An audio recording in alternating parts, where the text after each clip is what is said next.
Okay kan, ni aku tunjuk contoh kenapa sambal ni aku kata sambal tak okey dan kenapa aku cakap sambal ni sambal kantin. Kau perasan tak bila kita dah macam ni, dia punya sambal ni keluar, dia terasing. So ni maksudnya sambal tak cukup masak. Dia punya air. Dia punya air. Maksudnya tak cukup masak. So air dia punya minyak dengan sambal dia tak sebati. So dia kena masak lebih lagi lah.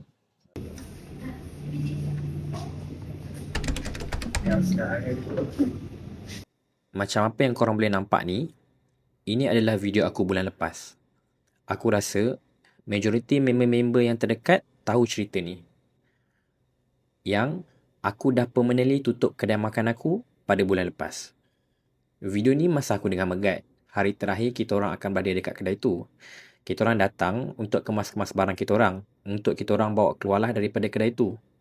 Cuma sebelum kita orang singgah dekat kedai, kita orang singgah dululah beli kek, pizza untuk kita buat makan-makan untuk staff kita orang. Alang-alang dah last day kan.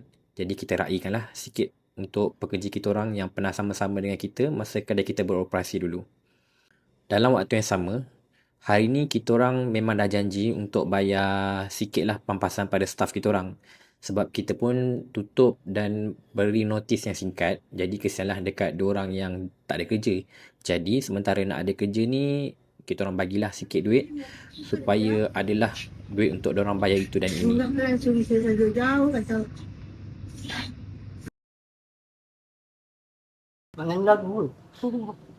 Saya dah tak jumpa awak ya. Okay, selamat.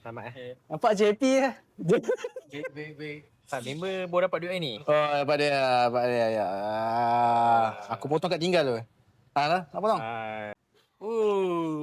Nampak laju potong. Nak berang. Okay lah. Kita mungkin kalah hari ini tuan-tuan dan puan. Tapi kami pasti menang pada masa akan datang. Hidup! Okay, selamat tinggal kepada kawan-kawan. Rezeki kita sampai kat sini. Tak larat nak ni sebab tiap-tiap bulan bocor je duit. Dan tinggal bulu je. So aku rasa dah sampai masa tu tutup . Kita dah bincang, kalau ada kedai dekat dengan kita, tempat ada potential, maybe boleh lah. Tapi kebarangkalian nak jadi tu sangat rendah. Tengok je lah nanti. Nak kata sayang tu memang sayang gila kat kedai ni. 7 bulan susah sama-sama dengan kedai ni. Tapi nak buat macam mana, tak ada rezeki kat sini. Nanti kalau ada masa, aku buat video cerita kisah kita orang.